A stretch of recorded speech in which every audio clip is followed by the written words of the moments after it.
কাগজের উপর অক্ষর, সংখ্যা ও অন্যান্য চিহ্ন মুদ্রণ করছেন টাইপরাইটাররা। এদের মধ্যে কেউ 30, কেউ 40, আবার কেউ 50 বছর ধরে এই টাইপরাইটার কাজের সাথে জড়িত। কম্পিউটারের আগমনে এক সময়ের জনপ্রিয় টাইপরাইটার আজ বিলুপ্তির পথে। টাইপরাইটারের খটখট শব্দ আর তেমন শোনা যায় না এখন। হারিয়ে যেতে বসা এই টাইপরাইটারের এমন দৃশ্যের দেখা মিলবে চট্টগ্রামের কোর্ট বিল্ডিং এলাকায়। একসময় এখানে টাইপরাইটারদের প্রচুর কর্মব্যস্ততা থাকলেও কালের বিবর্তনে এখন অনেকটা অলস সময় পার করছেন তারা। আগে আমরা এই কাজের জন্য এখানে এসে আমরা সকাল থেকে 8টা বাজে আসে, রাতের 8টা বাজে যেতে কষ্ট হয়েছে আমাদের কাজ শেষ করে। এখন তো কাজ নেই, এখন তো কম্পিউটারের যুগ, প্রযুক্তি আধুনিক, সব কিছু আধুনিক হয়ে যাচ্ছে। এগুলো তো ম্যানুয়ালি। তো সরকার একটা পরিকল্পনা করতে পারতো, ভাই এটা দিয়ে কাজ চলবে, এটা দিয়ে কাজ চলবে, এই টাইপটাকে কোনো জায়গাতে বাধ্যতামূলক করা, সেটা যদি করে তাহলে এটা ঠিকই থাকবে।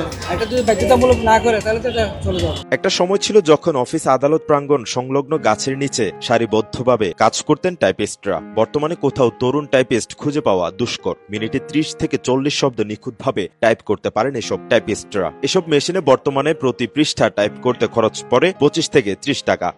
এগুলো তো থাকবে না, আমরা চলে গেলে তো এগুলো আর থাকবে না। আমরা কয়েকজন আছে মুসলিমিয়া, আগে তো 100 উপরে ছিল। এখানে এই পথে আর কেউ আসবে না, আমরা চলে গেলে আর কেউ আসবে না। 25 টাকা 30 টাকা নিতে হয়, নাহলে আমরা চলতে পারি না। তাও দিতে চাই না, অনেক ঝগড়া হয়। কোনোদিন 200 টাকা পাই, আর কোনোদিন 50 টাকা নিয়ে চলে যায়, কোনোদিন খালিও চলে যায়। যুদ্ধের আগে টাইপরাইটাররা ইংরেজিতে টাইপ করলেও যুদ্ধের পর থেকে বাংলায় টাইপ করেন তারা। এসব টাইপরাইটাররা বয়োবৃদ্ধ। আধুনিক প্রযুক্তির হাওয়ায় আগামী কয়েক বছর পর এটি বিলুপ্তির কথাও জানান তারা। আগে এটা খুবই ভালো চলতো, ইংরেজি ছাড়া এখানে কোনো বাংলার প্রচলন ছিল না। বাংলাদেশ স্বাধীন হওয়ার পরে প্রায় 74-75-এর দিকে বাংলা চালু হয়েছে। এটার আগে ইংরেজি ছিল এখানে সবসময়। বাংলা চালু হওয়ার পর আস্তে আস্তে ক্রমান্বয়ে ইংরেজিটা প্রচলনটা কমে যাচ্ছে। 1866 সালে যুক্তরাষ্ট্রের যন্ত্র প্রকৌশলী ক্রিস্টোফার ল্যাথম সোলসের হাত ধরে যাত্রা শুরু হয় টাইপরাইটারের। এরপর 1874 সালে রেমিংটন রান্ড অ্যান্ড কোম্পানি সাধারণ মানুষের জন্য সোলস অ্যান্ড গ্লিডেন্স ব্র্যান্ডের প্রথম টাইপরাইটার বাজারজাত করে। পরবর্তীকালে বাজারে আসে আরও অত্যাধুনিক ইলেকট্রনিক টাইপরাইটার। টাইপরাইটারের প্রযুক্তিতে উন্নতভাবে কাগজে ঝকঝকে ছাপা যায়। যদিও বর্তমান বিশ্বে টাইপরাইটারের ব্যবহার প্রায় হারিয়ে যেতে বসেছে। সারা বিশ্বের আজকের কম্পিউটারের কিবোর্ডের নকশা এই টাইপরাইটার থেকে নেওয়া।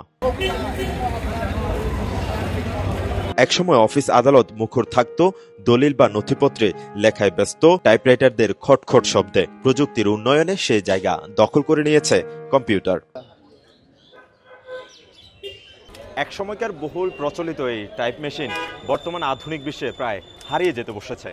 তবে এটি সংরক্ষণ করা কতটুকু সম্ভব তা অজানা এখানকার টাইপরাইটারদের। মেহরাজ হোসেন, কালের কণ্ঠ, চট্টগ্রাম।